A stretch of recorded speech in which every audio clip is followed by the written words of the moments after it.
처음 겪는 일들이 많은 겁니다. 그러니까 소위 얘기해서 이제 이 현상을 트리핀의 딜레마라고 표현을 하는데 네. 이게 뭐냐면 예전에 트리핀이라는 분이 이야기를 한 거예요. 미국은 사실은 이제 돈은 엄청나게 찍어내고 경상수지는 적자고 그리고 대부채도 많고 그러면은 외부의 돈 달러들이 엄청나게 많이 돌아다닐 거 아닙니까? 그러면은 결국에 이 달러들이 너무 많이 돌아다니니까 결국에는 글로벌하게 전체적으로 통화 가치를 생각해 보면 달러는 싸질 수밖에 없다. 근데 과거에 우리가 이제 스털링 블럭이라고 표현을 하는데 스털링 블럭 그 패권을 가진 이제 국가의 통화는 항상 어느 정도는 강세를 유지했었습니다. 근데 이러한 강세를 이제는 달러가 유지 못할 수 있다. 왜냐하면 워낙에 돈이 많이 풀려 있으니까. 근데 어떻게 됐나요? 지금까지 잘 유지해왔죠. 네. 균형을 자꾸 유지를 하죠. 뭘로 유지를 하느냐?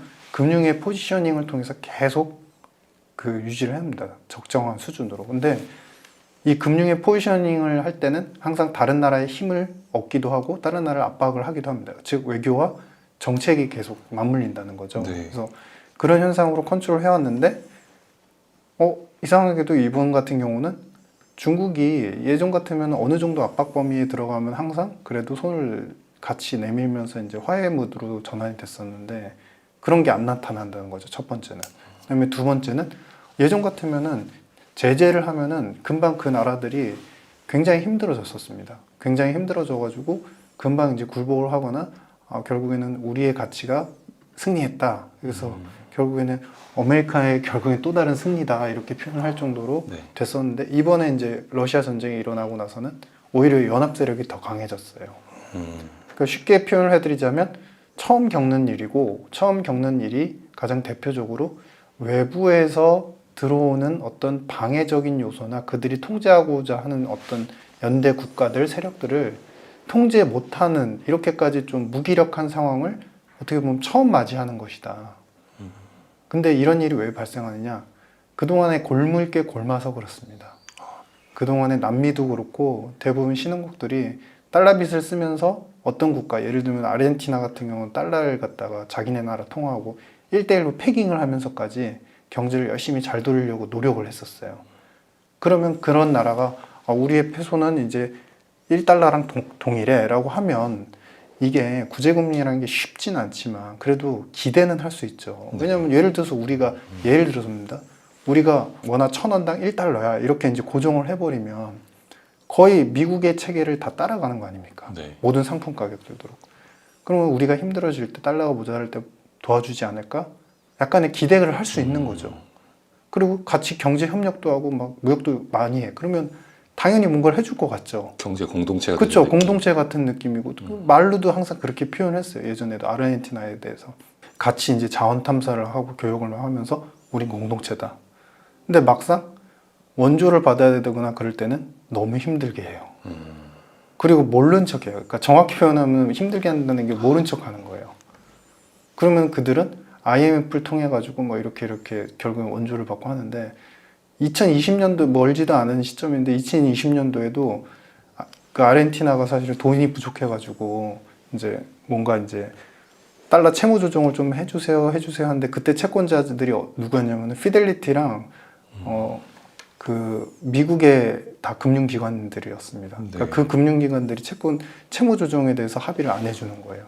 그러니까 즉 이야기는 뭐냐면 그만큼 달러 빚에 의해서 뭔가 규칙적인 어떤 경제 패러다임을 만들어 가는 데 있어서 다른 국가들이 많이 협력을 하고 거기에 뒤따라서 왔지만 지금까지 뚜껑을 열어놓고 보니까 빚은 많이 늘어났고 여관만 많이 받을 뿐이지 사실상 해소된 게 없다. 그러면서 연대 세력이 강해지면서 그런 의사 표출이 강해지니까 이번에 이런 일들이 처음 이제 강하게 표출이 되고 그러면서 달러가 흔들림이 있고 그들이 원하는 방향대로 안 갈 것 같으니 미국 자체 내에서도 이런 상황을 처음 겪네. 그러니까 이제는 달러는 붕괴될 수 있으니까 난 쇼스로 갈래. 라는 의견들이 나오시는 거죠. 달러의 가치는 늘 유지가 되었지만 그래도 달러의 이제 상대적 가치는 늘 이렇게 오르락내리락 변동성을 가지고 있었는데 그리고 한국과 원달러 환율의 기준 하더라도 늘 최근 한 10년, 한 3년 주기 정도로 오르락내리락을 했었는데 그럼 만약에 이번에 달러가 한번 내려가면 다시 올라가기까지 좀 더 오랜 시간이 걸릴 수도 있다라는 말씀이실까요? 일단은 이제 약세 기조를 탔는데 첫 번째는 이 달러가 약세 기조를 타는 거에 있어서는 아까 말씀드린 연대 세력의 달러 패권 뭐 무너뜨리기 이런 요인도 일부는 있지만 가장 결정적인 건 이제 금리 리스크들이 조금씩 해소되는. 그러니까 물론 이제 하반기까지 한두 번 정도의 금리 인상은 더 남았지만 많은 선진국 뭐 유럽을 대비한다면 그들은 이제 더 올려야 되는 입장이지만 미국 같은 경우는 이제 거의 기준금리 고점이 다다랐기 때문에 그로 인해서 이제 금리 상승에 따른 달러의 강세폭은 이제 제한이 될 수밖에 없고 이제 그렇기 때문에 달러가 여기서 이제 무너진다 뭐 이렇게 보기보다는 이제 횡보의 흐름이 나타날 가능성이 있다. 그러니까 금리로 놓고 보면 금리를 앞으로 올릴 수 있는 국가들의 통화는 강세일 겁니다. 근데 미국은 덜 올릴 수밖에 없죠.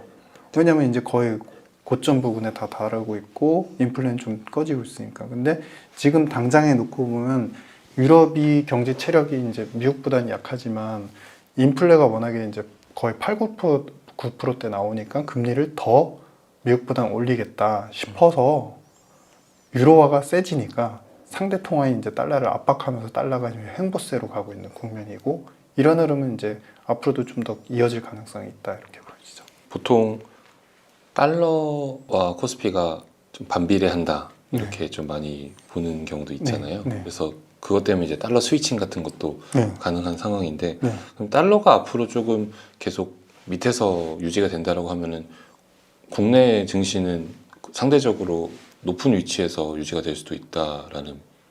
그렇죠. 가능성이 있는 거죠. 그러니까 그 부분에서 이제 많은 분들께서 헷갈리시는 타이밍인 겁니다. 뭐냐면 경제는 안 좋아지고 연말이 되면은 결국 미국 경제는 침체로 가고 아직까지는 괜찮게 버텨주는 고용도 안 좋아질 거야. 소비도 무너질 수 있어. 여기에 대한 리스크들은 앞서 우리가 많이 얘기를 나눴던 이제 중소형 뱅크들에 대한 위기, 그다음에 두 번째는 상업용 부동산이 공실이 너무 많아서 위험해질 거야. 뭐 여러 가지 스토리가 굉장히 많이 형성이 되어 있죠. 근데 네. 이게 지금 당장에 나타나진 않고 있지만 언젠간 나타날 거야라고 하는데 지금 금융 쪽은 상당히 강세 분위기예요. 물론 이제 예전과 같은 위험 자산에 대한 추세 상승이 막 강하게 일어나진 않지만 어찌됐든 유동성이 메마르지 않는 그런 형태가 나타나고 있고 그 얘기는 앞에 우리가 이야기했던 것과 바로 연결이 됩니다. 금리 인상의 고점은 얼마 안 남았다, 미국이. 그런 포인트가 하나 있고 두 번째 포인트는 최근에 오늘만 하더라도 퍼스트 리퍼블릭에서 예금액이 굉장히 많이 빠져나갔지 않습니까? 네. 그러니까 결국 지난번에 이제 우리 그 SVB도 파산을 했을 때 연준이 이제 BTFP라는 이제 채권을 담보로 해서 돈을 빌려주는데 이제 중고차를 가져오면 신차 가격으로 보상을 해주듯이 이제 1년 동안 빌려주는 거예요. 그만큼 이제 유동성 부분이 또 공급이 많이 되다 보니까 경제는 안 좋아질 위기에 있으나 그것을 막기 위해서 일단은 돈을 또 많이 풀어가는 미국의 행태. 두 번째는 금리 인상의 고점도 거의 얼마 안 남았다라는 부분들. 이게 두 개가 결합이 되니까 지금 단기적인 관점에서 위험자산과 주식시장, 심지어 이제 원자재로까지 돈이 또 유입이 되기 시작을 하는 거죠. 거기에서 대표는 이제 당연히 유동성과 달러의 반비라는 금 쪽에 대한 이제 수요가 니즈가 더 강화가 되고 있는 시점인 것 같다 이렇게 보여집니다. 네. 지금 방금 말씀하셨는데 그 퍼스트 리퍼블릭 은행의 네. 주가가 어제 기준으로 50% 네. 빠졌고 사람들이 또 공포감에 좀 네. 있는 것 같아요. 방금 말씀하신 돈도 이제 막 빠져나가고 있고. 네. 근데 이런 것들이 미국 은행 전반적으로 좀 확산될 가능성도 있나요? 그게 이제 중소형 은행들은 항상 노출이 되어 있다고 보시는 게 맞을 것 같습니다. 위험해. 네. 왜냐면은 뭐 일각에서 그런 얘기를 하셨어요. 이번에 이제 지난번이었죠. 그러니까 우리 정확히 얘기하면 3월 14일경에 이제 SVB가 파산했는데 그때 당시에 이제 그 샌프란시스코하고 여러 이제 학자들이 모여가지고 MBR 학자들 이렇게 모여셔가지고 이제 논문 학회지에 실리지 않은 이제 따끈따끈한 데이터를 가지고 이제 분석을 해봤는데 중요한 거는 미국의 거의 4,800여 개의 상업은행 중에서 거의 그 은행들을 가지고 대상으로 거의 분석을 해보니까 당장 이 예금이 빠져나갈 수 있는 은행들의 개수만 해도 당장의 개수를 세어보니까 한 30여 개가 된다. 그리고 이 자산이 이제 대부분 국채로 이제 매입을 해 있다 보니까 뭐 국채는 사실은 유동성 현금 등가 같은 이제 자산이기 때문에 위험 자산이 아니죠, 기본적으로. 근데 그게 이제 가격이 너무나 단기간에 많이 빠졌으니까 금리가 올라가서 그것 때문에 손실 규모 자체가 지금 미실효된 그 손실의 규모 자체가 2조 달러에 육박을 한다.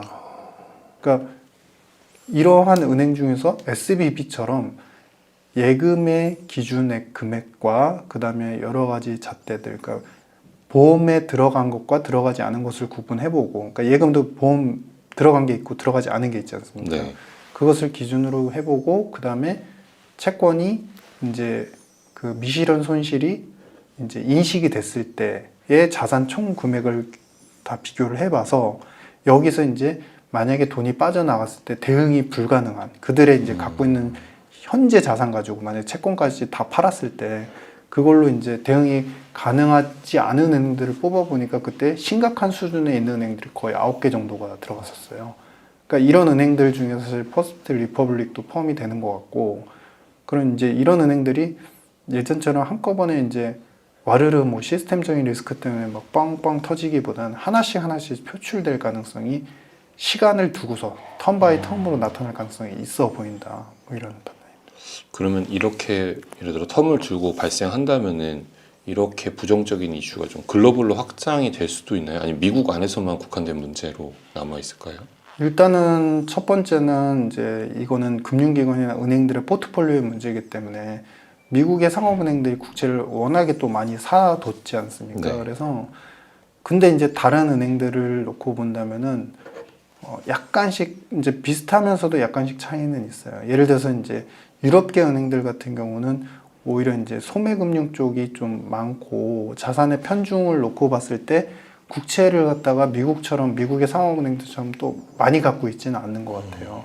그러니까 당장에 이제 그 보유한 채권의 가격이 떨어짐으로 인한 데미지와 그로 인해서 이제 대응할 수 있는 유동성 범위가 줄어들었다. 그래서 예금자들은 위험해 보니까 돈을 뺀다. 이런 리스크들은 당장 미국 상업은행들이 더 처해져 있는 것이고, 그런데 이것이 이제 다른 쪽, 예를 들자면 지금 유럽의 상업은행들, 유럽의 은행들 같은 경우는 금융기관들이 제일 안 좋은 게 지금 기업금융 쪽이 상당히 많이 안 좋아져 있거든요. 그래서 기업금융 쪽 리스크들이 더 앞으로 커진다고 한다면 거기서 이제 자산이 부실화되는 만큼 당연히 은행의 리스크들이 커질 테니까 그러면 거기서 이제 예금 인출을 또 할 수 있지 않습니까? 근데 이제 그러한 리스크들을 모조리 다 반영했던 게 이제 크레딧 스위스였던 거죠.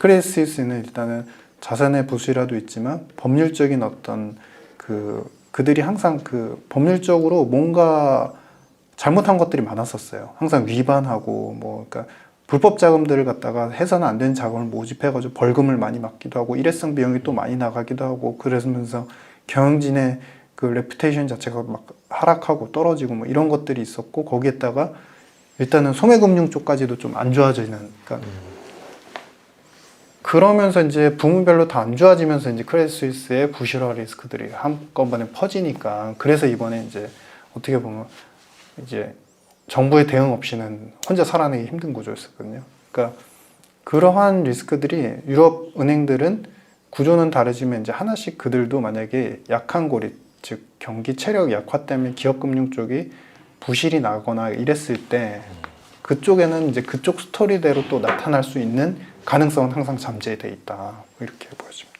달러 가치가 하락하는 요인들의 이러한 요인도 이유가 되나요? 아니면 이거랑 또 별개로 달러의 가치는 그냥 하락하는 건가요? 이것도 일부의 요인입니다. 그러니까 전반적으로 이제 우리가 항상 이제 관습화된 거죠. 습관화된 거죠. 그러니까 경제가 힘들어질 때는 미국이 항상 어떤 개입을 해서라도 돈을 풀었다라는 것들이 이제 체득화됐기 때문에 돈을 푼다고 한다면 달러가 더 많아질 테니까 달러는 또 떨어지겠지? 그러니까 지금 달러를 지배하는 요인은 세 가지인 겁니다.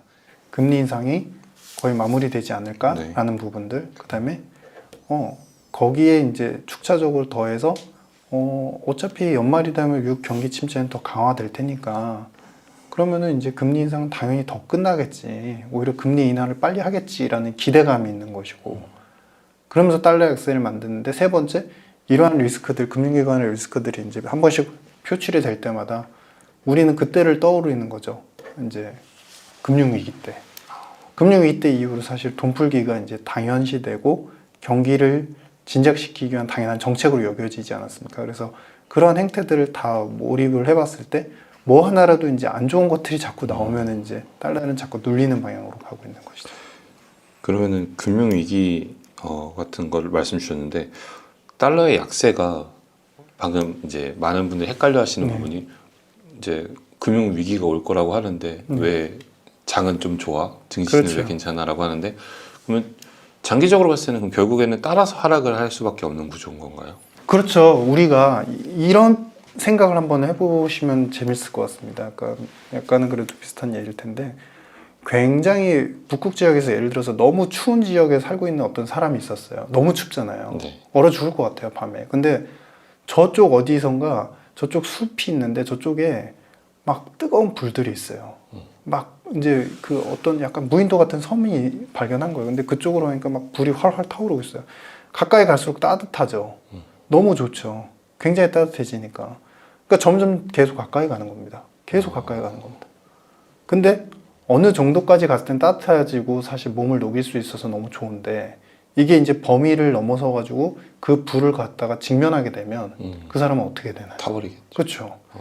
그러니까 우리가 어떻게 보면 이제 물론 이제 타버리고 이럴 정도로 경기가 확 이제 추락하고 이런 건 아닐 거라고 생각합니다. 그렇지만 어쨌든 슬로우다운이고 경기가 어느 정도 안 좋아진다는 흐름에 우리가 더 그 병목 구간으로 진입하기 전까지는 따뜻함을 느낄 그렇죠. 수 있다. 그 전에 괴롭혔던 금리 리스크, 달러 강세 리스크들이 해소가 되니까 다시 투자의 분위기가 조성되고 있는 상태다. 근데 물론 이거를 단정적으로 그래서 그러면 다 불구덩이로 들어가는 거네요. 이거는 아닙니다.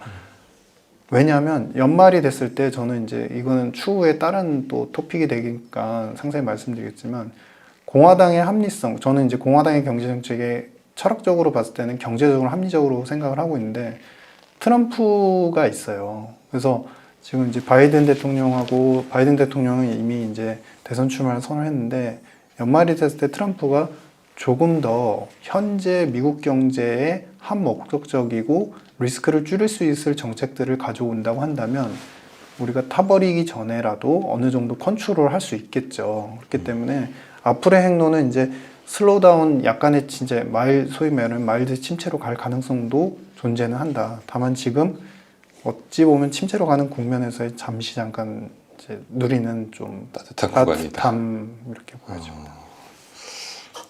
예시가 들어가니까 확실히 이해가 좀 더 빠른 것 같습니다. 보통 이제 미국 증시가 침체가 오면은 꽤 장기간으로 오게 되는데 네네. 지금 그럼 미국은 침체에 직전에 이렇게 맞닥뜨린 상황인가요? 그러니까 침체에 완전히 와 있는 것도 아니고 그렇다고 침체가 아닌 것도 아니고 그러니까 이런 얘기를 우리 야데니 리서치 미국의 중요한 리서치 기관인데 이제 이분이 그런 표현을 하셨어요. 롤링 리세션이다. 그러니까 돌아가면서 한 번씩 톡톡 터진다는 거예요.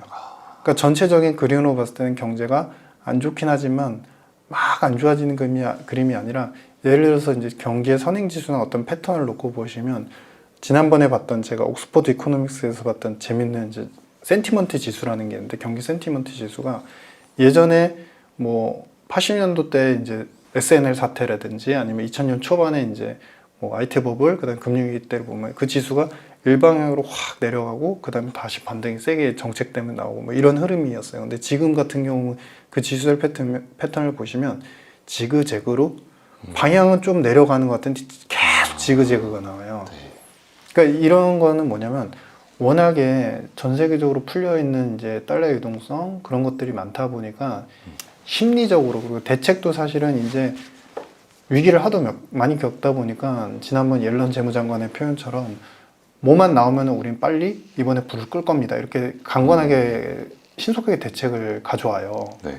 근데 그거는 이제 그들이 할 수 있는 여력과는 별개로 일단 하는 겁니다. 그러면 정부가 돈이 없는데 뭘로 해? 뭐 이런 의구심이 당연히 가질 수 있고 저도 이제 그거에 대해서 비판적인 시각이었는데 그때 뭘 하냐면은 이제 정부가 안 되니까 대형 금융기관들을 짜는 겁니다. 대형은행들이 예금을 예치를 해라.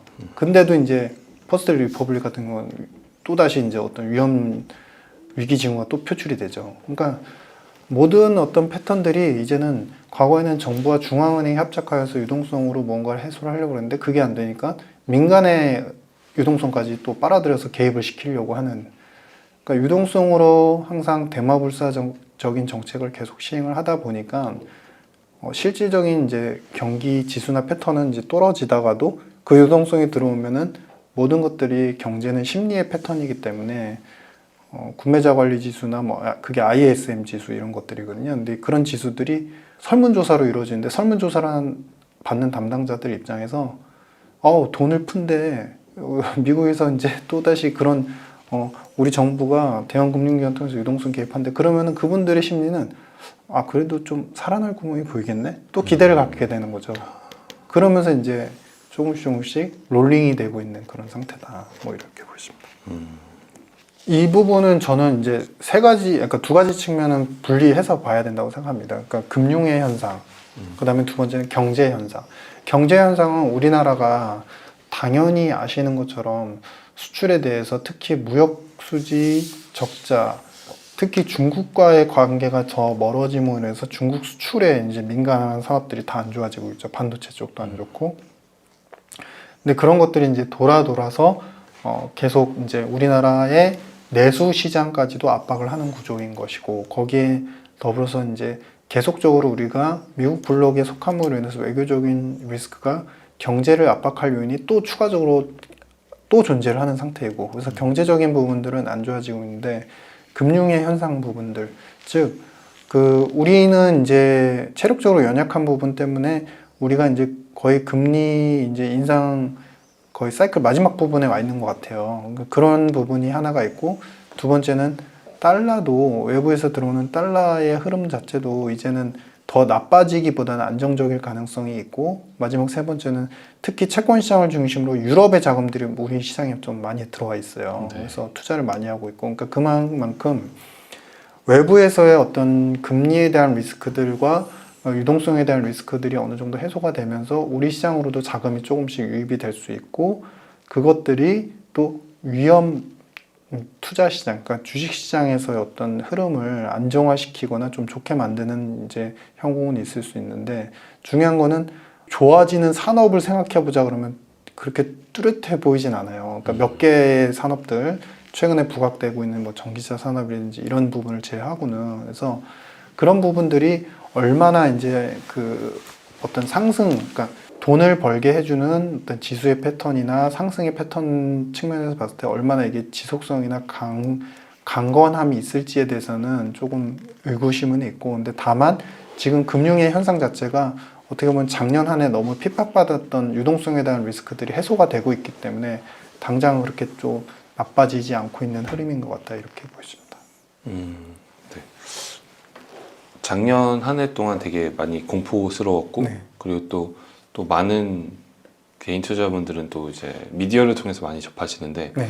올해가 정말로 큰일 날 것 같은, 네. 또 경제든 금융이든 큰일 날 것 같다고 했는데, 정작 딱 23년이 시작되고 나서는 생각보다 증시는 괜찮은 것 같아요. 네. 왜 지금 증시는 이렇게 생각보다 괜찮은 상황을 갖고 있나요?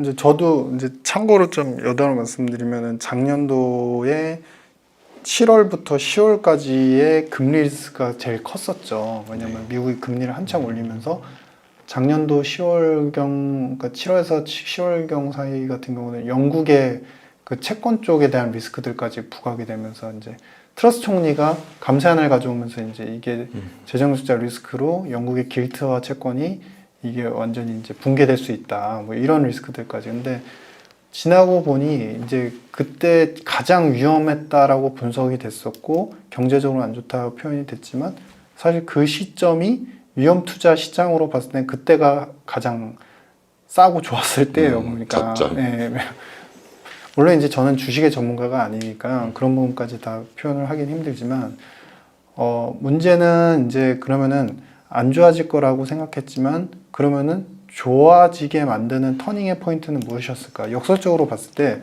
미국이 망가지는 부분에 대한 그 팩트들 사실 확인이 좀 더 빨리 왔기 때문인 것 같다라고 보여집니다. 우리가 투자를 하시는 분들 일단 그런 표현들 하시잖아요. bad is good이라고 표현들을 하시잖아요.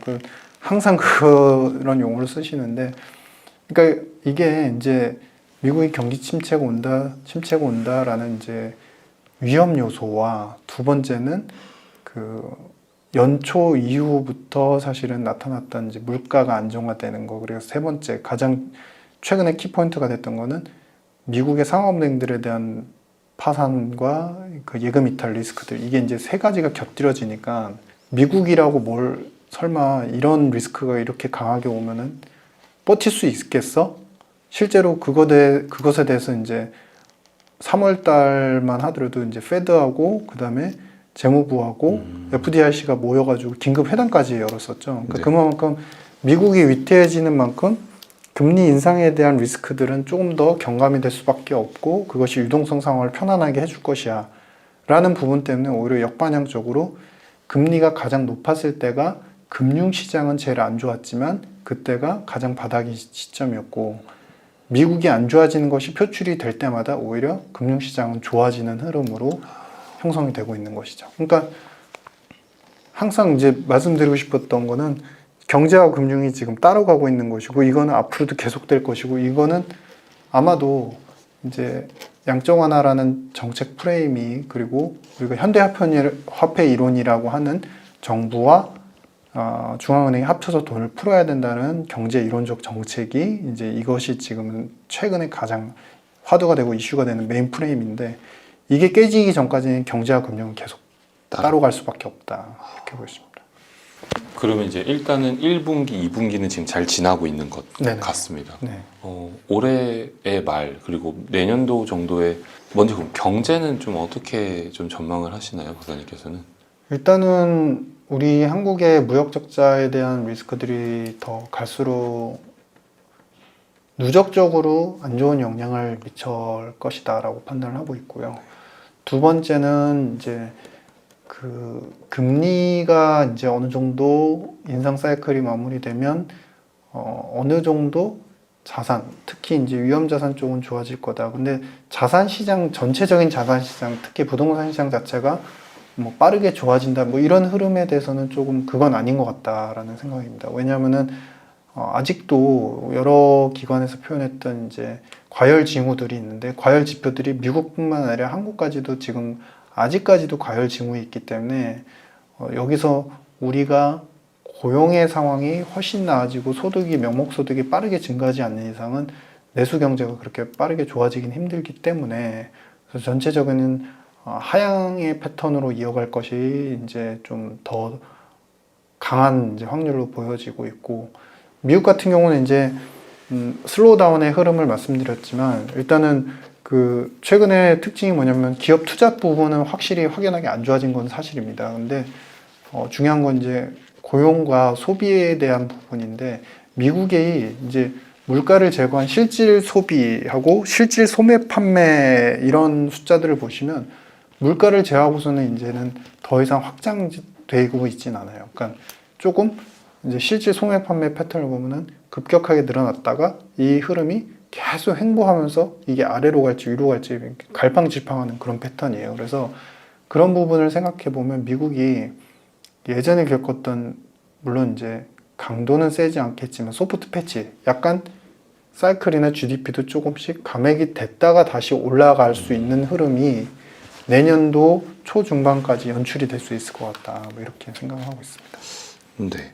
그럼 방금 말씀 주신 경제는 이렇게 전망을 좀 하시고 방금도 경제와 금융은 좀 따로 간다라고 하셨는데 네. 그럼 금융 사이드에서는 좀 어떻게 전망을 하시나요? 금융은 이제 앞서도 우리가 대전제로 갖고 있었던 게 이제 bad is good이라는 표현이 있었고 그 다음에 지난번 우리가 처음 영상에서 그런 말씀을 나눴었죠. 그러니까 너무 추운 곳에 있다가 불이 활활 타오르는 쪽에 가까이 가면 갈수록 따뜻함을 느끼면서 조금 온기가 돌 수 있다. 근데 이게 이제 맞는 생각인 것 같습니다. 그러니까 예를 들면은 지금 미국 경제는 슬로우 다운하고 다시 이제 좋아질 수 있는 흐름이지만 한국 그리고 기타 다른 국가들을 놓고 봤을 때 제조업 특히 수출 쪽 국가들 같은 경우는 내수의 재정 여력이 없기 때문에 갈수록 좀 버틸 수 있는 힘이 떨어지고 있는 상태예요. 그러니까 이야기는 뭐냐면 지금 당장에는 미국의 금융 특히 이제 금리에 대한 리스크들이 해소가 어느 정도 됐기 때문에 그러한 부분들이 훈풍으로 다가오고 있지만 미국도 당장 거쳐야 되는 어떤 그 화두 이슈들이 좀 몇 가지 있습니다. 올 이제 여름쯤에 6월, 7월 거의 6월이면 이제 부채가 이제 바닥이 날 겁니다. 이제 미국 정부의 재정 자금 자체가 바닥이 날 텐데 그러면 부채 한도 협상을 반드시 이뤄야 되는 부분들.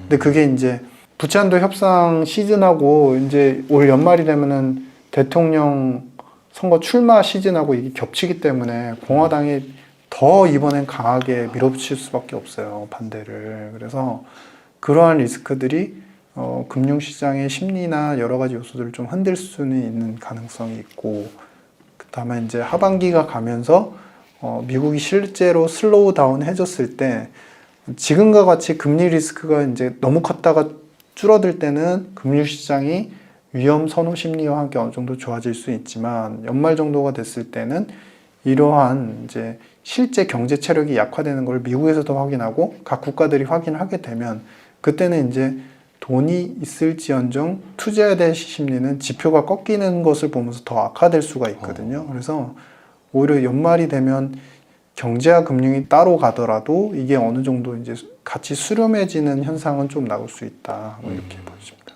그때 나오는 만약에 좀 힘들어진 상황이 작년도에 또 7월 말씀 주셨던 것처럼 그때가 가장 조금 그러면 저점일 수 있을 거라는 생각을 하시는 거예요? 그거는 조금 그 다음 경기 사이클을 뚜껑을 열어놓고 봐야 됩니다. 왜냐하면 일단은 베이스가 되는 게 어디까지나 미국은 달러 빚을 어느 정도 부채를 어느 정도까지 조달을 해서 어떻게 적극적인 예산을 펼칠 수 있을 것이냐가 확정이 6월쯤에 되어야만 내년도 초반까지는 슬로우 다운 하더라도 그 재정 자금을 가지고서 다시 확장적으로 어떤 지출을 해서 살릴 것이냐 이런 패러다임이 형성이 되거든요. 그러면은 무조건 이제 올 연말에 안 좋으면은 그 다음 사이클로 놓고 봤을 때, 즉 24년, 25년 사이클로 놓고 봤을 때 가장 그때가 이제 가장 괜찮은 때냐, 투자하기 괜찮은 때냐 그런 문제는 미국이 언제 빨리 이 재정 정책으로 효과를 빨리 봐서 언제든지 빨리 살아날 수 있는지에 대한 배팅 여부가 확인이 돼야 돼요.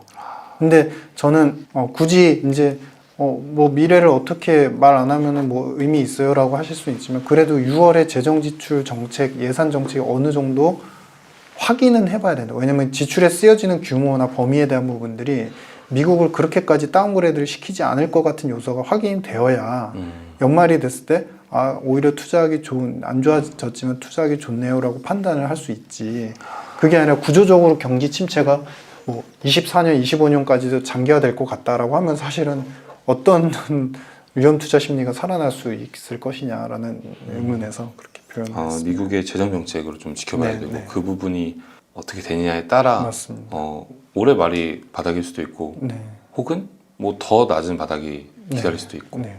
이 부분은 그럼 저희가 몇 월 달쯤에 확인할 수 있나요? 그거는 아마 이제 부채한도 협상이 일단은 지금 하원에서 이미 이제 그 올린 상태고, 근데 이제 하원에서 올린 거는 이제 공화당이 깎은 거, 그러니까 이미 1,500억 달러 정도로 깎은 상태에서 그들이 주장한 방향대로 올린 거라서 민주당이 아마 이제 이거를 갖다 패스를 안 시킬 겁니다. 그래서 아마 이게 지금부터 시작해서 한 과거의 사례를 보면은 한 달 반에서 2달 정도까지는 이제 서로 실갱이를 할 것 같아서 지금 시점에서 보면은 이제 대략 6월, 7월 초까지는 확인을 해봐야 될 것 같다.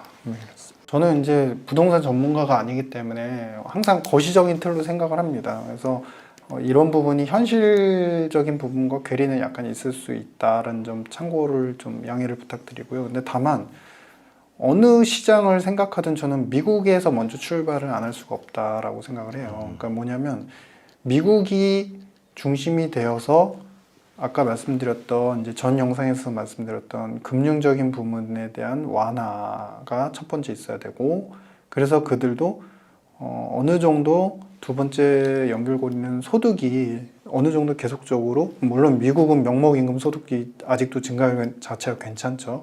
그래서 그게 유지가 되면서 부채가 어느 정도 흡수가 됐으니까, 그러니까 그들이 빚을 지어도 어느 정도 빚을 지면서 원리금 상환에 대한 부담이 어느 정도 크지 않을 때, 이런 세 가지 패턴이 됐을 때 큰 자산 시장, 특히 부동산 시장에 대한 어떤 사이클이, 새로운 리사이클이 또 나타나게 되고, 그것이 연결돼서 이제 한국으로 넘어오면서 같은 이제 투자의 사이클이 또 좋아지는 흐름으로 연결이 될 수 있을 것이다라고 생각하거든요. 근데 그 점에서 생각해 보시면 몇 가지 포인트들이 있습니다. 첫 번째는 지금 현재 미국 상황을 놓고 보시면, 미국이 우리가 소위 얘기하는 소득 대비 가격, 부동산 자산의 가격 비율이 PIR 레이시오, 이 자료들은 이제 제가 댈러스 페드에서 이제 데이터가 나온 아티클을 보고서 확인을 한 건데요. 그러니까 내용을 보면은 PIR 비율 자체가 이게 아직도 가장 고점 부근에 있어서 상당히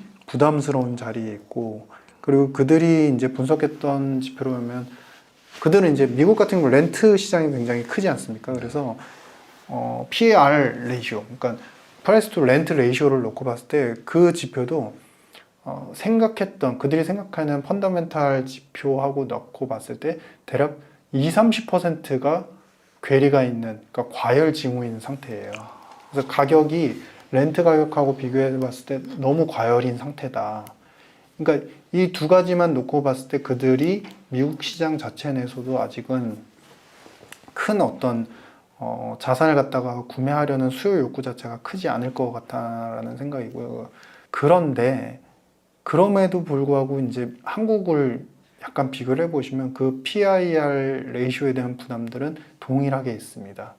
근데 한 가지 다른 부분은 속도적인 측면인데, 미국은 그래도 임금 증가율이 유지가 돼서 가계소득이 일정 수준 유지가 되고 있어요. 즉 증가를 하고 있는 상태예요. 근데 한국 같은 경우는 이 증가 속도가 굉장히 더딘데 이게 앞으로 더 더뎌지거나 조금 하락할 가능성이 있다는 거예요.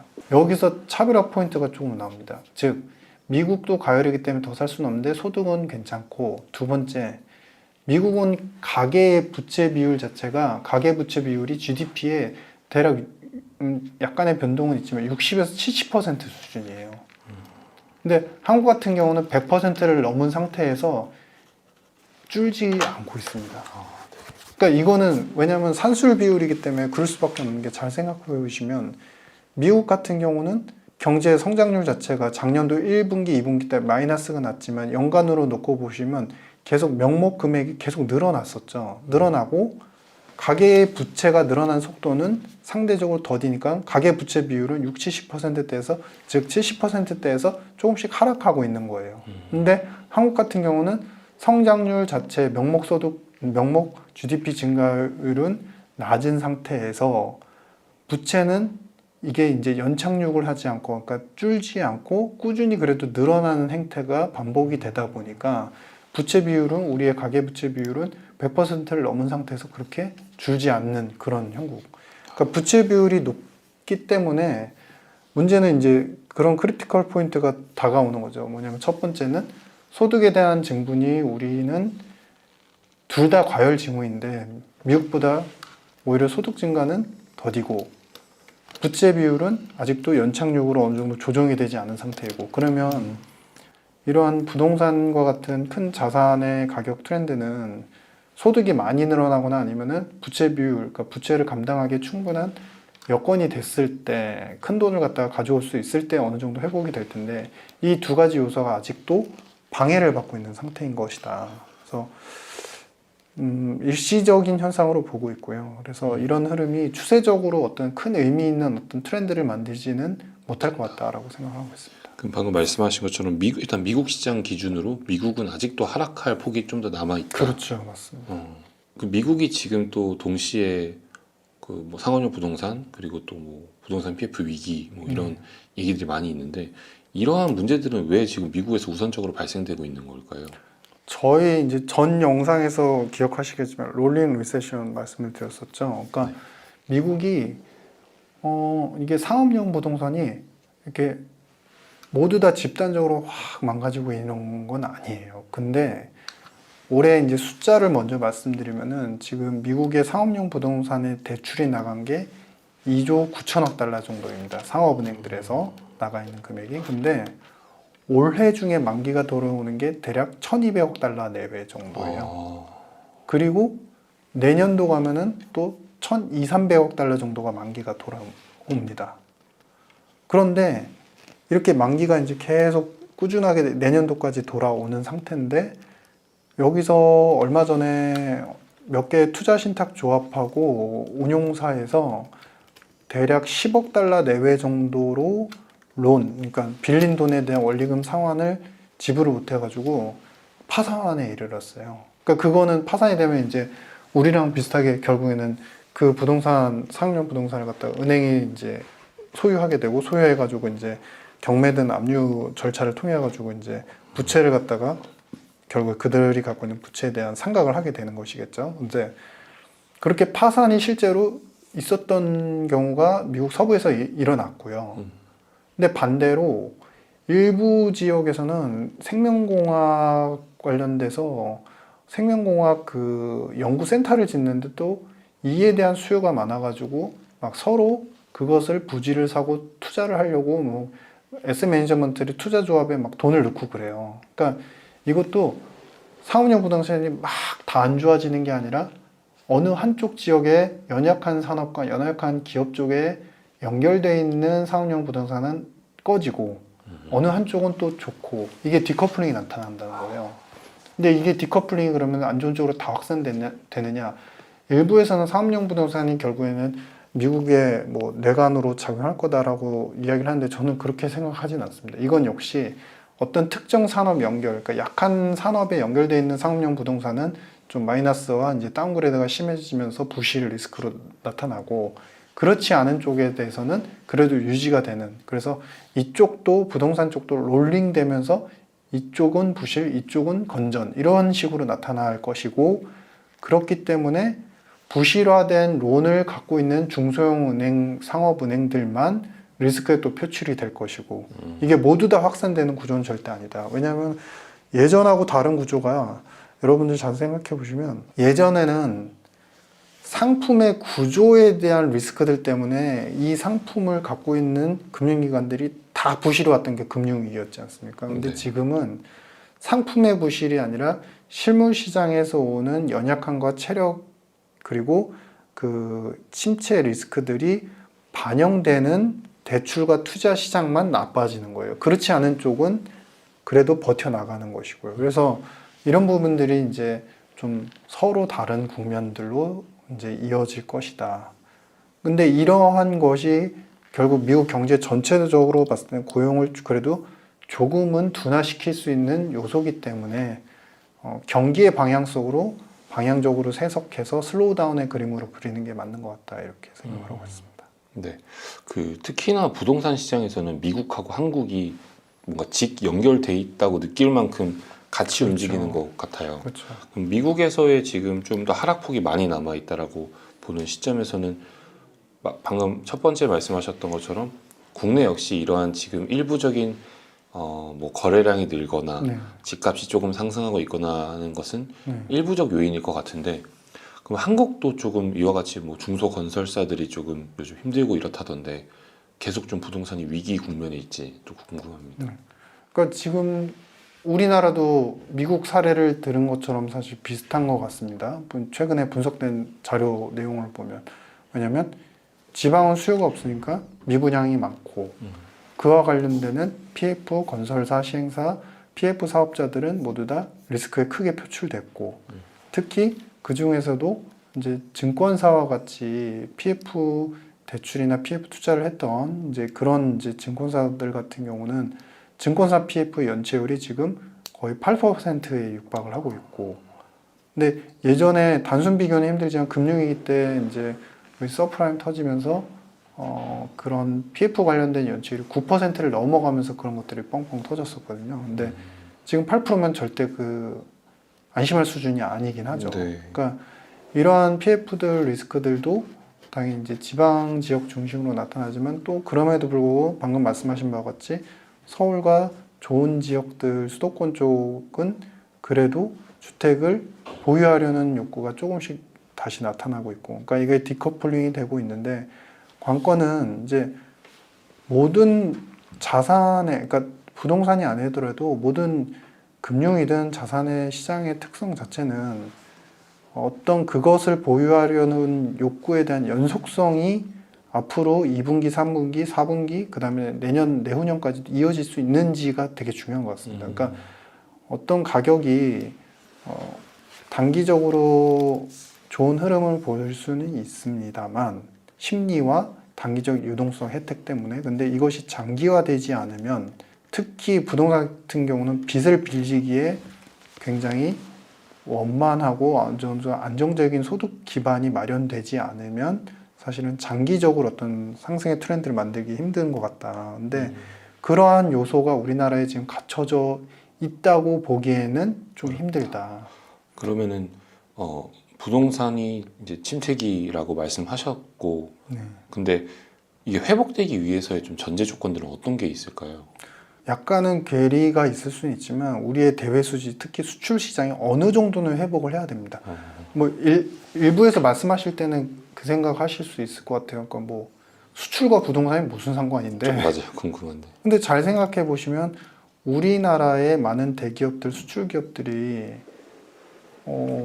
수출을 많이 할 때 그로 인해서 다음번에 재고 소진에 대비해서 투자를 해야 된다라고 해서 설비 투자를 하게 되고, 설비 투자가 일어나면 당연스럽게 고용이 창출되고, 그리고 기존 우수한 고용 인력들한테는 더 많은 임금을 지불하게 되고, 이러면서 가계의 임금 소득이 늘어나게 되거든요. 그러니까 이런, 우리나라는 철저하게 물론 재정에 의한 내수 효과나 뭐 여러 가지 그 임금과 관련된 정책들의 효과도 일부는 있지만, 임금의 어떤 소득 그리고 가계의 소득 기반을 탄탄하게 하려면 우리나라는 어쩔 수 없이 GDP의 40%를 수출로 다 가져오는 나라이기 때문에 외부에서 어느 정도 벌어들이는 외화가 있을 때 그것이 내부에서 쓰여지면서 전체적인 소득을 업그레이드 시키는 경향이 있습니다. 그렇기 때문에 수출이 근데 어느 정도 일어나고 나서는 이제 그 안에서 서로 이제 소위 얘기하는 순환이죠. 순환이 되면서 이제 임금도 늘고 그러면서 또 자산소득을 낳고 이런 흐름이 이어지는데, 지금처럼 수출이 이렇게 계속적으로 마이너스 흐름으로 가고 안 좋아지는 흐름으로 갔을 때는 한계가 있을 수밖에 없다. 그래서 먼 이야기지만 좀 오히려 괴리가 심하다고 느낄 수도 있지만, 수출이 잘 될 때 어느 정도 안정화되는 경제의 모습이 나타날 때 가능하지 않을까 이렇게 생각합니다. 그럼 이제 부동산 투자에 좀 기회를 누리시는 분들은 수출의 동향에 대해 조금 주목하고 있을 필요가 있겠네요. 그렇죠. 그러니까 수출 자체의 숫자에 되게 민감하고 이런 것보다는 수출 때문에 우리나라가 네거티브한 영향을 받는 그 부분이 최소한 어느 정도까지는 회복이 됐을 때 경제의 펀더멘탈이나 가계의 소득 흐름 자체도 안정화될 수 있고, 그리고 또 한 가지 제가 이제 굳이 말씀을 드리고 싶은 거는, 다음번의 사이클에서는 목적 자체를 이번의 시장과 같이 큰 투자를 해서 어떤 큰 차익의 목적에 두는 건 좀 아닐 것 같다라는 생각을 많이 하고 있습니다. 왜냐하면 우리가 이번에 이제 큰 틀에서 이제 글로벌적인 측면에서 생각해 보시면, 부채가 급속도로 늘어났고 동시다발적으로 늘어났고 미국이 통화사업까지 하면서 모든 신흥국들한테까지 돈을 공급할 수 있는 그러한 계기가 코로나였었고, 코로나는 우리가 처음 겪는 이제 사실은 바이러스 위기였었어요. 근데 그거보다 더 센 건 뭐냐면 뭐 우주에서 뭐가 터진다든지 아니면 환경 위기가 나타난다든지 더 큰 위기는 그거일 텐데, 우리가 겪어보지 못한. 근데 그런 것들이 표출되기 전까지는 이번과 같은 부채의 급증 사이클은 그렇게 다음번에 쉽게 오지 않을 거다라는 생각입니다.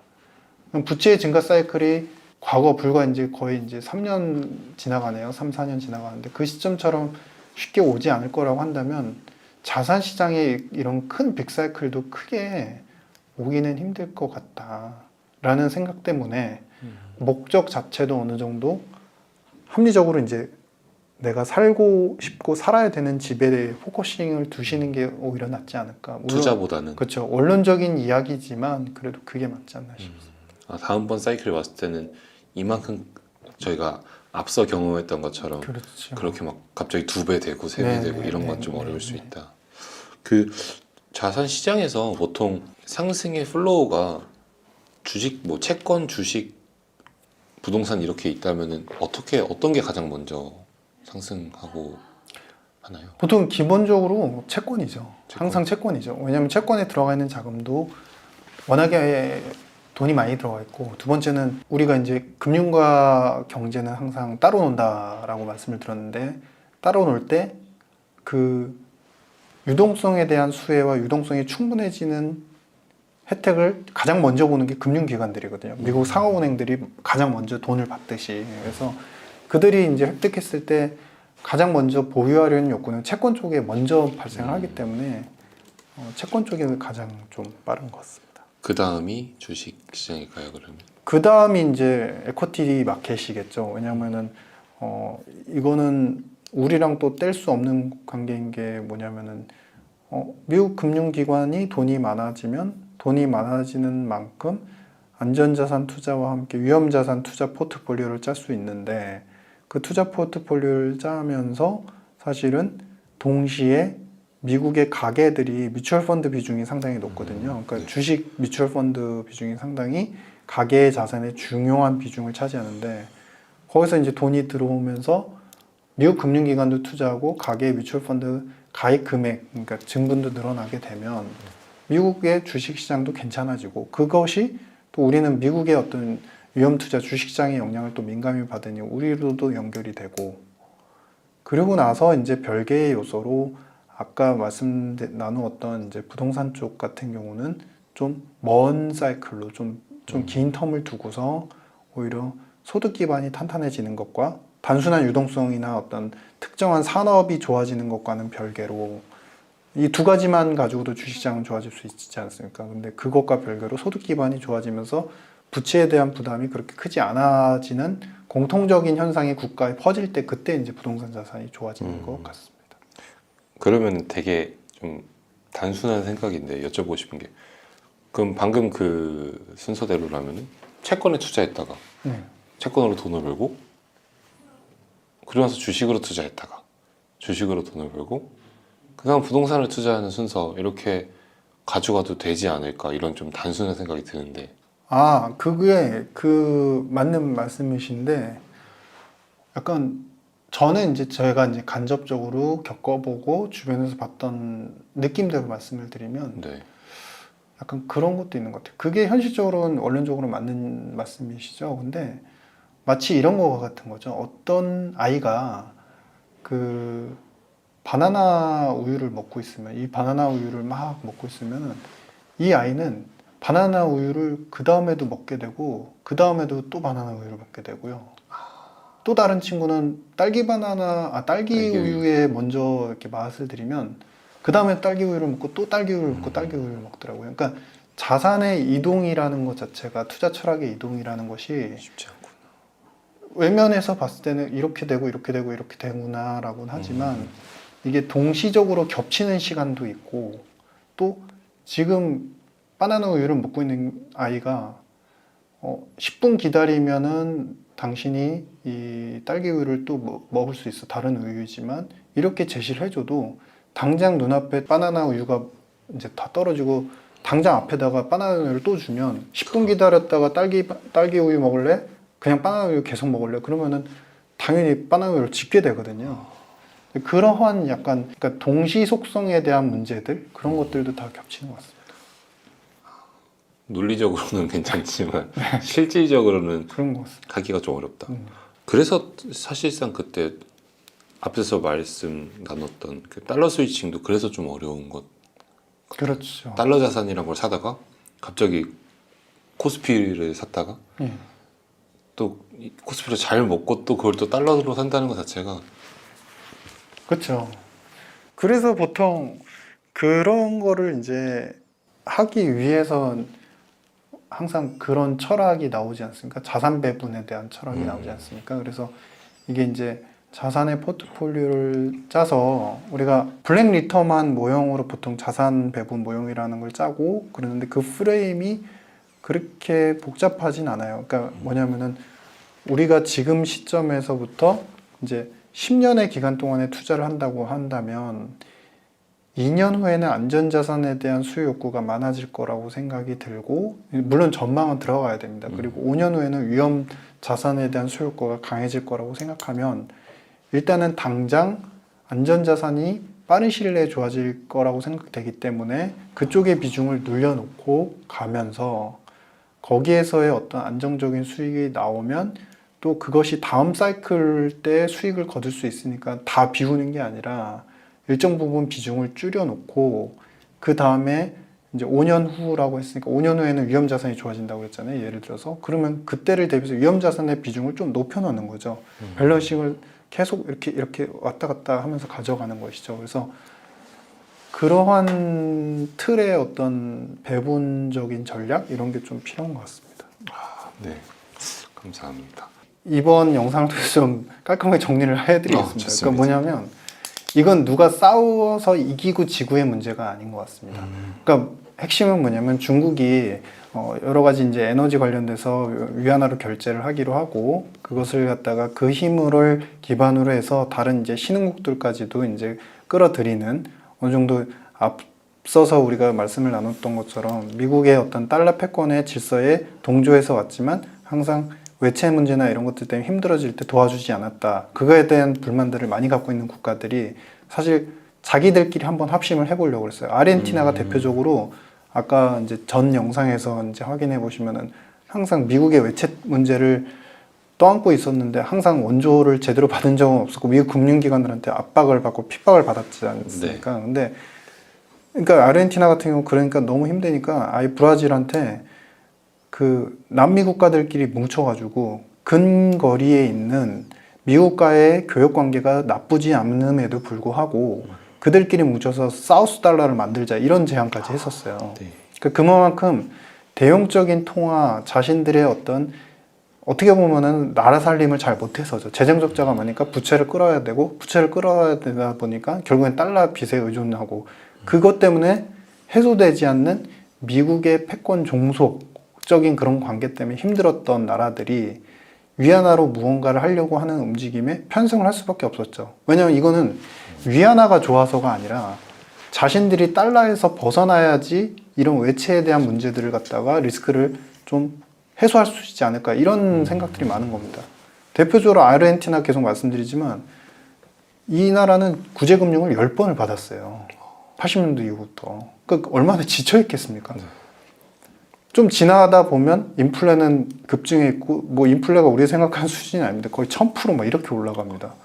그리고 좀 이따 구제금융 받고 그 기간 동안에 국민들은 계속 압박당하고 그래가지고 세금 올리려고 하면 재밌는 거는 이제 부자들은 도망가고 그러니까 이러한 이제 답이 보이지 않는 이제 그런 여러 가지의 트릴레마 속에서 있었던 국가들이 중국 쪽에 이제 편승하려는 움직임을 많이 보이고 있는 것이고 미국은 이제 그러하다 보니까 이 편승되는 국가들이 대부분 이제 러시아 포함하게 되면 중국과 원자재 대부분의 국가들이거든요. 그러니까 이런 원자재에 대한 부족 결핍에 대한 부분들을 결국에는 이제 미국이 테크 쪽으로 이제 기술 쪽에 대한 압박과 제재를 통해서 계속적으로 하지 말아라라는 것이고, 그러니까 그런 기술들이 이제 말은 안보적인 위협이 되기 때문에 리스크 요인이 되기 때문에 중국에는 이런 것들을 반도체, 시스템 반도체 이런 것들을 팔아서는 안 된다라고 하는 것이고, 그러면은 이제 첫 번째 여기서 나타나는 앞으로의 미래 현상에 대한 임플리케이션 첫 번째는 분열이 된다는 겁니다.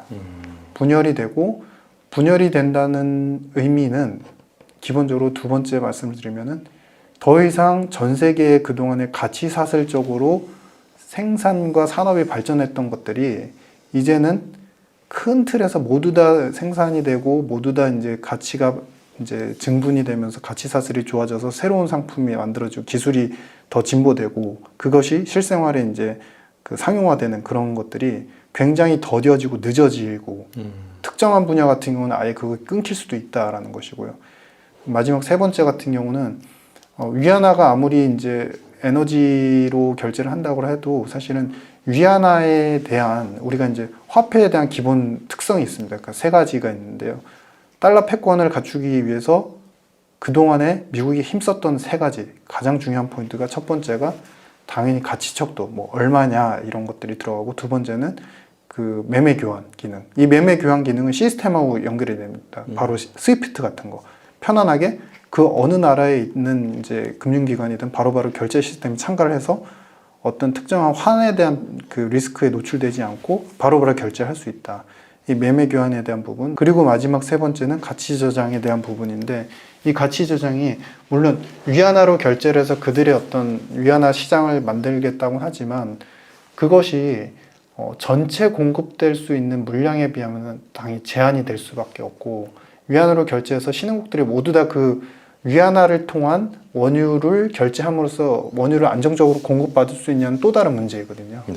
그러면 그들의 리그 속에서도 위안화가 반드시 가치 저장의 기능으로 해석되기는 힘들다. 오히려 달러로 이제 결제되는 비중들이 많고 기본적으로 아직도 절대적으로는 이제 달러의 그 원유 결제 비중이 많기 때문에 많은 원유를 안정적으로 공급받으려면 사실은 또 달러 시장에 다시 또 진입을 해야 되는 거죠. 네. 그러면은 이것은 누가 하나가 이기고 지구의 문제가 아니라 이런 상황 속에서 미국의 힘을 절대적인 힘을 좀 뺏으려는 그런 이제 트러블링이 계속 반복이 되는 그런 시장 상황이 연출될 것 같다 이렇게 보여집니다. 중국 이제 원자재 국가들하고 좀 연맹을 하면서 위안화 결제가 많이 되면은 네. 위안화 힘이 커지는 거죠. 그렇죠. 그러면은 위안화의 힘이 커지면 곧 중국의 힘이 커진다라고도 그렇죠. 볼 수 네. 있잖아요. 네. 그럼 이제 미국 입장에서는 이게 탐탁치 않을 것 같은데 네. 어떠한 제재를 좀 하고 있나요? 이런 부분에 있어서 달러로 결제하던 것들을 위안화로 바꾼다 했을 때 네. 미국은 그냥 바라만 보고 있는 건가요? 뭐 여러 가지 그 전에 말씀드린 내용들이 있었는데 뭐 CBDC를 빨리 가져올 수도 있고 그 다음에 이쪽에 어떤 제재를 할 수 있고 막 되게 여러 가지 방향인데 가장 제가 생각하는 포인트는 테크 쪽 특히 그 반도체와 관련되는 제품을 갖다가 거래할 때 기본적으로 달러로만 결제를 하게 원칙을 세워버리면 이 문제는 상당히 좀 쉬워집니다. 미국 입장에서. 그러니까 원유 결제 시장은 달러로만 됐었고 페트로 달러였는데 페트로 위안으로 자꾸 침공을 하고 있죠. 네. 근데 이제 테크 쪽 기술 쪽 분야는 주요한 생산지와 공급자가 미국이 될 수밖에 없습니다. 잘 생각해 보시면 지금 미국이 모든 반도체부터 4차 산업 뭐 관련된 전기차 EV 배터리 쪽까지 투자를 모두 다 미국에서 하기를 원하죠. 네. 즉 테크와 관련된 산업들은 모두 다 미국에서 동맹을 맺어서 사실은 말이 좋아서 동맹이지 미국의 모든 것들을 산업을 다 역량을 집중시켜서 거기서 생산품이 만들어지게 한다는 겁니다. 그러면 최종적인 하이테크에 대한 산업들의 제품들은 미국에서 대부분 생산될 가능성이 있고 그것을 수입하고자 하는 국가들한테 달러 결제를 원칙을 명시를 해버리면 이제는 자연스럽게 패권이 그렇죠. 자연스럽게 테크에 대한 패권이 또다시 생겨버리는 거죠. 그럼 미국 입장에서는 일거삼득인 겁니다.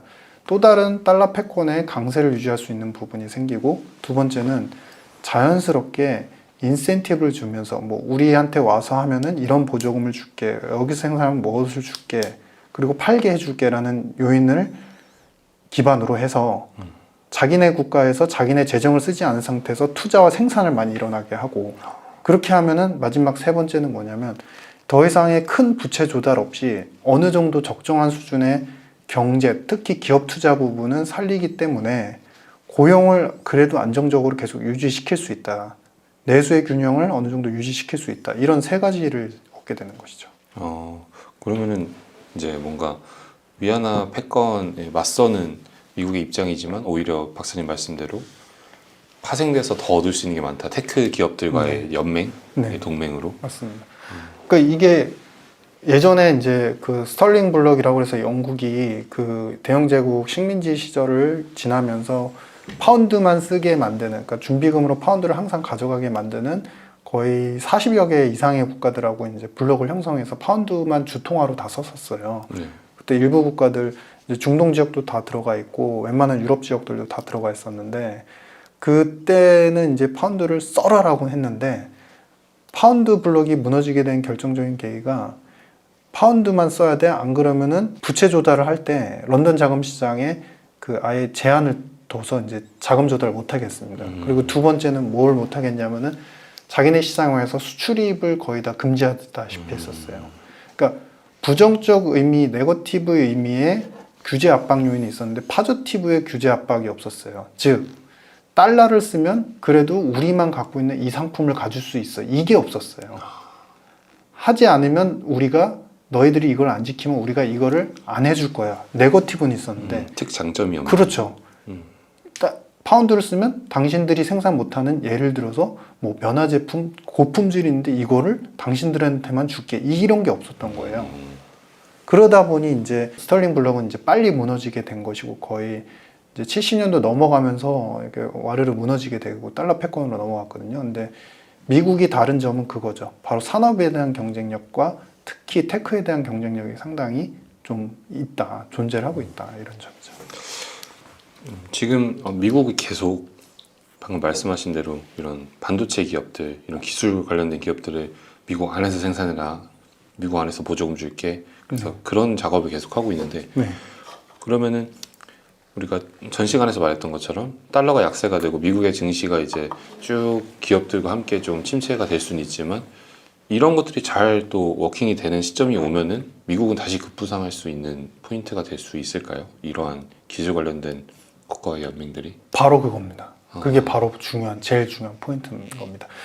그리고 앞에서 제가 영상에서 말씀드렸지만 그 포인트를 알고 있는 사람이 바로 트럼프라는 겁니다. 그렇기 때문에 지금 바이든은 이제 민주당에서 하는 정책들은 모든 걸 다 하고 있어요. 그러니까 우리가 처음에 이제 저희끼리 이제 재밌는 표현으로 바이든이 트럼프보다 더해 뭐 이런 얘기를 했었지 않습니까? 그러니까 바이든은 어떤 기본적으로 경제 정책이나 외교 정책의 모든 것들을 보면 다 가지려고 해요. 그러니까 인권주의도 확보하려고 하고 자신들의 어떤 가치 철학도 계속 지켜나가려고 하고 그러면서도 경제도 우리나라 자기네 나라 집중으로 모든 거를 집중 공략 육성을 하려고 하고 그런데 트럼프는 약간 다른 그러니까 트럼프라고 표현하기보다는 공화당의 정책은 좀 약간 다르다는 거죠. 그러니까 줄 건 주면서 내어줄 건 내어주면서 자기들 거 취할 걸 취하면서 그래서 이제 어느 정도 좋은 게 있기 때문에 또 파저티브적인 부분을 강조하면서 이제 동맹국들을 더 이제 연합시키려는 더 이제 끌어가려는 그런 패턴인데 지금 이렇게 투자의 부분이 지금은 미국이 이제 바이든이 외치는 것들은 굉장히 네거티브 이슈가 많았었고 만약에 많게 진행이 되고 있고 근데 차후에 이제 공화당이 어느 정도 한목적적인 합리적인 정책들을 취한다고 한다면 사실 제일 이제 가능성이 있는 게 뭐냐면 만약에 뭐 당장 가능하진 않겠지만 사회보장 지출을 줄이면서 그들의 적자 문제를 좀 해소하고 물론 이제 이거를 민주당이 반대하고 있습니다. 그래서 이제 부채 한도 협상이 안 되는 거거든요. 이제 과도한 재정 지출에 대한 부담을 요소를 줄이고 그다음에 두 번째는 그동안에 이제 진행이 거의 되지 못했던 이제 전통 산업 인프라에 대한 투자 지출들이 거의 다 이제 막혀 있는 상태인데 오히려 친환경 정책들 때문에 이제 전통적인 산업이라고 하면 우리가 소위 얘기하는 뭐 굳이 막 그 굴뚝 산업이라고 표현하기보다는 전통 이제 교각, 항만 뭐 이런 이제 인프라 시설들을 말합니다. 이제 이런 부분들에 대해서 집중적으로 그 부분은 투자를 하면 바로 생산이 일어나고 바로 돈을 버는 쪽이니까 바로바로 나오니까 그래서 그런 부분에 대한 생산성을 또 가져오고 그러면서 적정하게 연맹국들한테 그러니까 연맹이라기보다는 이렇게 동맹으로 형성되어 있는 국가들 한국 포함해서 많은 국가들한테 베네핏을 주면서 투자를 또 이렇게 어느 정도 유치를 하고 이렇게 유도를 한다고 한다면 오히려 미국은 슬로프 자체가 어느 정도 약간 나이스하게 한번 이제 약간은 떨어질 것 같다가도 다시 이제 슬로프를 높일 수 있는 그런 가능성이 열려 있죠. 그렇기 때문에 제가 이제 앞에서도 말씀드린 바와 같이 이것을 무조건 불타 죽는 게임으로만 보면 안 된다. 이 불을 누군가가 통제할 수 있는 타이밍이 올 연말에서 내년 초 사이에 있을 수도 있다. 그 포인트를 봐야 된다. 이렇게 말씀드립니다. 그럼 미국은 지금 꽤 힘든 상황이 올 거지만 꽤 현명하게 대처를 하고 있는 그렇죠. 상황입니다. 그리고 현명한 길이 열릴 수도 있는 상황인 것이죠. 알겠습니다. 그럼 이제 반대로 그럼 중국은 지금 이렇게 미국하고 대척 관계에 있고 네. 자꾸 이게 편가르기를 좀 하고 있는데 네. 미국이 이렇게 좀 테크 관련된 그런 제재들로 규제들로 이제 자국 안에서의 그런 것들을 막 다 감싸고 있다면은 중국은 또 중국 안에서만의 리그를 펼쳐야 되는지 중국은 또 어떤 국가들하고 좀 동맹이 함께 진행이 될까요?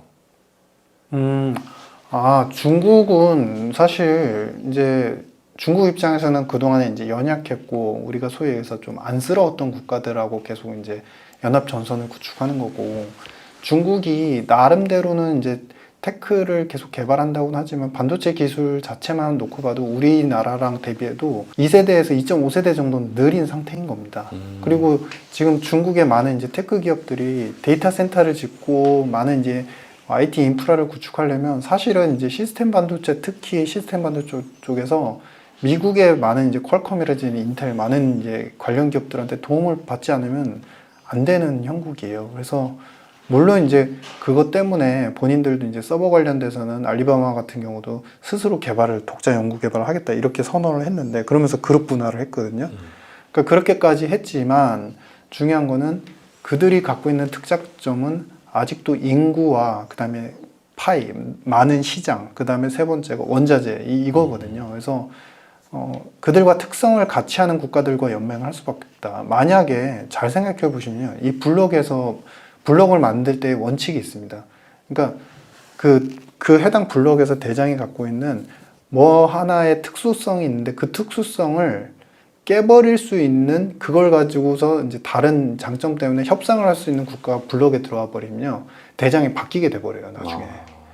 그러니까 그거를 건드리면 안 됩니다. 그러면 중국 근처에 있는 나라들이겠네요. 예를 들면은 뭐 인도네시아라든지 그런 국가들이 되겠네요. 결국에는 그거죠. 예전에 이제 그게 1대1로라는 프로젝트를 통해서 인프라 투자를 이제 아시아적으로 투자를 함으로써 그들에게 펀딩을 하고 그 펀딩을 통해서 1대1로 말 그대로 광활한 범위 내에 어떤 큰 로드를 갖다가 완성하겠다라는 의미로 그들을 끌어들이려고 했는데 사실은 중국이 그 부채 리스크 문제, 그러니까 펀딩을 하지만 그게 투자가 제대로 이루어지지 않고 그 투자를 받은 이제 아시아 주요 신흥국들이 제대로 생산을 못하고 뭐 이런 문제들로 인해서 결국엔 그 거의 이제 드롭되다시피 했거든요. 근데 그러한 것을 이번에는 위안화를 매개로 해서 금융 사이드로 다시 한번 결합시켜 보려는 노력을 더 열심히 하고 있는 것이죠. 근데 만약에 사실 이거는 물론 시나리오고 그렇지만